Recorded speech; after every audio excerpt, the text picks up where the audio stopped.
रवींद्र वस्त्रनिकेतन सलगरे खास लग्न बस्तावा आहेरासाठी होलसेलपेक्षाही कमी किमतीत संपूर्ण कुटुंबाची खरेदी। कांजीवरम, बनारसी, जुल्ला Bangalore silk, Madurai silk, Calcutta cotton full व्हरायटीत उपलब्ध। सूट व इंडो शेरवानी, हळदीसाठी कुर्ता, सफारी, ब्रँडेड शर्ट, पॅन्टचे खास कलेक्शन, असंख्य व्हरायटीसह 51% भरघोस डिस्काउंट। जादा झालेला माल परत घेऊन पैसे परत। त्वरा करा, आजच भेट द्या रवींद्र वस्त्रनिकेतन सलगरे।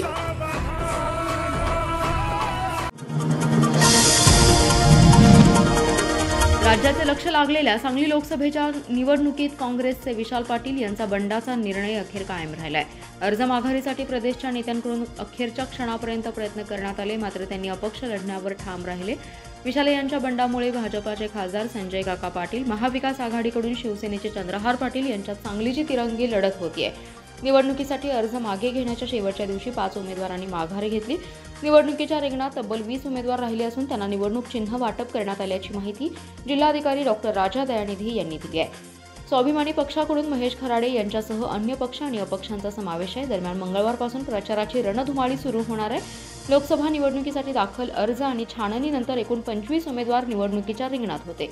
आज दुपारी 3 वाजेपर्यंत उमेदवारी अर्ज मागे घेण्याची मुदत होती। सोमवारी अर्ज मागे घेण्याच्या शेवटच्या दिवशी 20 उमेदवारांपैकी 5 जणांनी आपला उमेदवारी अर्ज मागे घेतलाय। त्यामुळे आता उर्वरित 20 उमेदवारांमध्ये थेट लढत होणार आहे। काँग्रेसचे प्रदेश उपाध्यक्ष विशाल पाटील यांच्या माघारीसाठी वरिष्ठ पातळीवरून शेवटच्या क्षणापर्यंत प्रयत्न करण्यात आले। पाटील यांना विधान परिषद अथवा राज्यसभा देण्याची ऑफर देत मनधरणीचा प्रयत्न केला। काँग्रेसच्या वरिष्ठ नेत्यांकडून विशाल यांच्याशी संपर्क करून अर्ज मागे घेण्याची विनंती केली, परंतु उमेदवारी मागे न घेण्यासाठी विशाल यांच्यावर पदाधिकारी आणि कार्यकर्त्यांनी दबाव टाकला। त्यामुळे पाटील यांचा अपक्ष अर्ज राहिला। त्यांची उमेदवारी राहिल्याने महाविकास आघाडीत फूट पडल्याचं स्पष्ट झालंय। सांगली लोकसभा निवडणुकीत भाजपाला उमेदवारी सोपी जावी म्हणून दिल्ली, मुंबईत बसून सांगलीचा उमेदवार ठरवला। यामागे कोण आहे हे लवकरच जाहीर करू। काँग्रेसच्या अस्तित्वासाठी आणि सांगलीच्या अस्मितेसाठी माझे हे काँग्रेसचेच बंड आहे। जनता माझ्या बरोबर आहे, त्यामुळे संसदेचा दरवाजा फोडून जनता मला खासदार करेल असा विश्वास काँग्रेसचे बंडखोर उमेदवार विशाल पाटील यांनी व्यक्त केलाय। विशाल पाटील म्हणाले, लोकसभेसाठी अपक्ष म्हणून अर्ज दाखल केला होता, त्यावेळी माघार घ्यायचं नाही असं ठरलं होतं। AB फॉर्म दिला नाही, त्यामुळे अत्यंत दुःख वाटले। त्यानंतरही आज दुपारपर्यंत अशी आशा होती की महाविकास आघाडी पुरस्कृत उमेदवारी मिळेल आणि एकाच एक लढत होईल अशी अपेक्षा होती, मात्र ते शक्य झालं नाही। मला वैयक्तिकरित्या आणि आमच्या कुटुंबियांना वेगवेगळ्या प्रकारची पदे देण्याची ऑफर दिली, मात्र कोणत्याही आमिषाला बळी पडणार नाही। काँग्रेस हायजॅक करण्याचा प्रयत्न झालाय। काँग्रेसचे चिन्ह जिल्ह्यातून हद्दपार होत आहे, त्याच्यामागे कोण आहे हे काही दिवसात आम्ही सांगू। काँग्रेसच्या अस्तित्वाचा आणि जिल्ह्याच्या अस्मितेचा प्रश्न असल्याने निवडणूक लढत आहे, त्यामुळे नवीन चिन्ह घेऊन निवडणूक लढवत आहे। मी जनतेचा उमेदवार आहे, सांगलीचा खासदार आता जनता ठरवणार आहे। मी काँग्रेस पक्षाचा उमेदवार म्हणून समजतो। काँग्रेस पक्षाचा कार्यकर्ता भक्कमपणे माझ्या पाठीशी उभा आहे। काय षडयंत्र झाले हे सर्वांना माहिती आहे। आगामी निवडणुकीत भाजपाच्या उमेदवाराचा पराभव हा काँग्रेस पक्षच या जिल्ह्यात करू शकतो असा विश्वास त्यांनी व्यक्त केलाय। जिल्ह्यात लोकसभा सार्वत्रिक निवडणुकीसाठी 7 मे रोजी मतदान होत असून जिल्ह्यात लोकसभेसाठी 24,36,820 मतदार मतदानाचा हक्क बजावणार आहेत। यामध्ये 20,000वर दिव्यांग मतदार तर 85 वर्षावरील 39,245 मतदार आहेत। दिव्यांग मतदारांची केंद्रावर सोय करण्यात आली आहे, तर घरातून मतदान करण्यासाठी निवडणूक विभागाकडे 2,800 अर्ज प्राप्त झाल्याची माहिती जिल्हाधिकारी तथा जिल्हा निवडणूक अधिकारी डॉक्टर राजा दयानिधी यांनी दिली आहे। सांगली लोकसभा मतदारसंघात मिरज, सांगली, पलूस, कडेगाव, खानापूर, तासगाव, कवठेमहांकाळ आणि जत या 6 विधानसभा मतदारसंघांचा समावेश आहे। या मतदारसंघात 9,53,024 पुरुष मतदार, 9,15,026 स्त्री मतदार आणि 124 तृतीयपंथी मतदार मतदानाचा हक्क बजावणार आहेत, तर 48 हातकणंगले या लोकसभा मतदारसंघात जिल्ह्यातील इस्लामपूर आणि शिराळा या 2 विधानसभा मतदारसंघांचा समावेश आहे। या मतदारसंघात 2,90,373 पुरुष मतदार, 2,78,265 स्त्री मतदार आणि 8 तृतीयपंथी मतदार मतदानाचा हक्क बजावणार आहेत। जिल्ह्यात 18 ते 19 वयोगटातील 40,811 मतदार मतदानाचा हक्क बजावणार आहेत। जिल्ह्यात 20,685 दिव्यांग मतदार असून यामध्ये 13,458 पुरुष तर 7,227 स्त्री मतदारांचा समावेश आहे। जिल्ह्यात 85 वर्षावरील 39,245 मतदार मतदानाचा हक्क बजावणार आहेत। सांगलीत ना मोदींची लाट आहे ना राम मंदिराची। खासदार संजय पाटील 10 वर्षात अनेक गावात फिरकलेच नाहीत. त्यांच्याबद्दल अनेकांची नाराजी आहे. चंद्रहार पाटील आणि विशाल पाटील यांचे ठोस कामं नाहीत. चांगली पंचरंगी लढत होईल, पण जनता मला साथ देईल असा विश्वास ओबीसी बहुजन आघाडीचे नेते माजी आमदार प्रकाश शेंडगे यांनी व्यक्त केलाय. ते म्हणाले, ओबीसी बहुजन पार्टीच्या वतीने मी निवडणूक लढवित आहे. माझी लढत ही भाजपाचे उमेदवार संजय पाटील यांच्याशी असेल. तेच प्रतिस्पर्धी आहेत. भाजपचे उमेदवार संजय पाटील हे 10 वर्ष खासदार आहेत, मात्र संपूर्ण मतदारसंघात त्यांच्याबाबत तक्रार आहेत ती म्हणजे ते भेटतच नाहीत. शिवसेनेकडून चंद्रहार पाटील यांची उमेदवारी वादग्रस्त ठरली आहे. ते डबल महाराष्ट्र केसरी कुस्तीत आहेत. राजकारणात नवखे आहेत. बैलगाड्या शर्यती घेण्यापलीकडे त्यांनी समाजकार्य केलेले नाही. वसंतदादांचे नातू विशाल पाटील यांनी दादांच्या विचारांवर काम करायला हवे होते, मात्र ते आजपर्यंत वारसदारांकडून झालेले दिसत नाही. 2014 मध्ये मला भाजपने उमेदवारी दिलेली होती, मात्र वसंतदादांचे घर संपवायला शेंडगे घरानं कारणीभूत नको अशी विनंती केली, म्हणून मी माघार घेतली. यावेळी मी त्यांना विनंती केली होती, मात्र त्यांनी अर्ज माघार घेतला नाही. या निवडणुकीत वंचित बहुजन आघाडीने यापूर्वी मला पाठिंबा दिला आहे. त्यांना देखील अकोला आणि परभणीमध्ये मी पाठिंबा दिला असल्याचे प्रकाश शेंडगे यांनी सांगितले. पंतप्रधान नरेंद्र मोदींनी राम मंदिर उभा केले. काश्मीरमधील 370 कलम हटवले. CAA कायदा लागू केला. त्यामुळे मनसेचे राज ठाकरे यांनी मोदींना पाठिंबा दिलाय.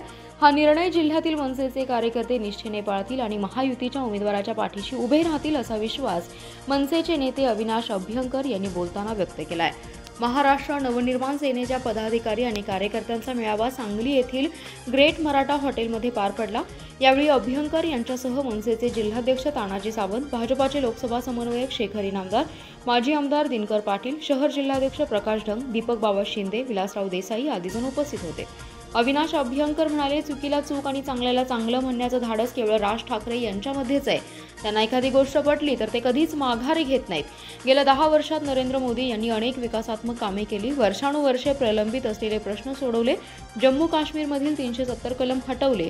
अयोध्येत राम मंदिर उभारले. त्यामुळेच राज ठाकरे यांनी पंतप्रधान नरेंद्र मोदी यांना बिनशर्त पाठिंबा दिलाय. राज ठाकरेंचा निर्णय हा मनसैनिकांसाठी आदेश असतो.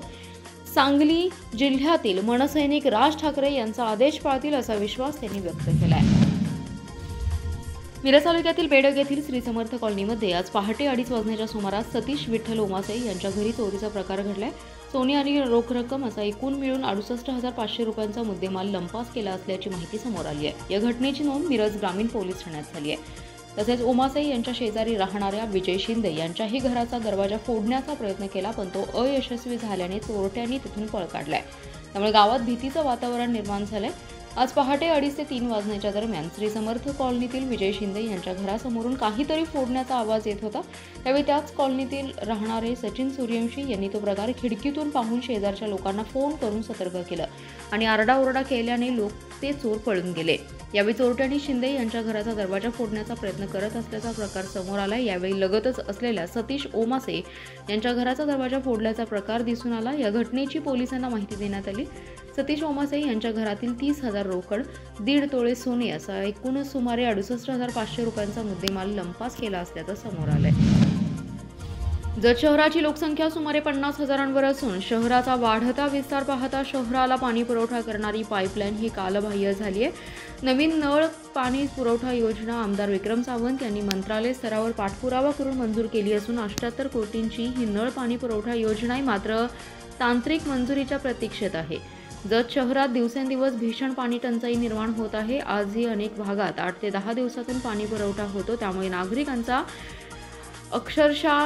यामुळे हैराण झालेत. रोज हातावर राबणाऱ्या नागरिकांना पाण्याची वाट बघायची की कामावर जायचं असा प्रश्न निर्माण झालाय. त्यातच जत शहरातील विद्युत कॉलनी येथे पाणी पुरवठा करणारी पाईपलाईन ही लिकेज झाली आहे. गेल्या महिनाभरापासून ही पाईपलाईन लिकेज आहे. यातून रोज हजारो लिटर पाणी वाया जातं. मात्र नगर परिषदेचं दुर्लक्ष असून त्या भागातील महिला त्या लिकेजच्या पाईपलाईनमधून जाणारं पाणी खड्ड्यातून भरून घेत असून 8 ते 10 दिवस पाणीच येत नाही. मग करायचं काय असा प्रश्न त्यांच्यापुढे पडलाय.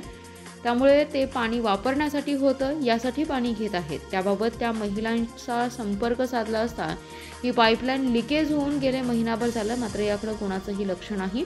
रोज 1000 लिटर पाणी वाया जात आहे असंही त्या म्हणाल्या. यासाठी आम्ही हे पाणी घेत असल्याचं सांगितलं आहे. सांगली येथील गणपती पेठेत सिंगल यूज प्लास्टिकचा वापर करणाऱ्या व्यापाऱ्यांना गणपती पेठेतील 5 व्यावसायिकांवर कारवाई करत 25,000चा दंड वसूल केला तर 20 किलो प्लास्टिक जप्त करण्यात आले। महापालिकेच्या आरोग्य विभागाच्या पथकाने ही कारवाई केली आहे। महापालिकेचे आरोग्य विभागाकडील पथकाने गणपती पेठेतील 9 आस्थापनांची तपासणी करत 5 आस्थापनांकडून सुमारे 20 किलो प्लास्टिक जप्त केले तर 5 आस्थापनांकडून 25,000चा दंड वसूल करण्यात आला। ही कारवाई उपायुक्त वैभव साबळे यांच्या सूचनेनुसार करण्यात आली आहे। या कारवाईत सहाय्यक आयुक्त सहदेव कावडे, विद्या घुगे, वरिष्ठ स्वच्छता निरीक्षक युनुस बारगेत, स्वच्छता निरीक्षक श्रीकांत मद्रासी, वैभव कुदळे, पंकज गोंधळे, कोमल कुदळे, धनंजय कांबळे, किशोर कांबळे यांच्यासह महापालिका कर्मचारी सहभागी होते। ही कारवाई अशीच सुरू राहणार असून सिंगल यूज प्लास्टिक साठा किंवा विक्री कोणी करू नये अन्यथा कारवाई करण्याचा इशारा महापालिकेकडून देण्यात आला आहे।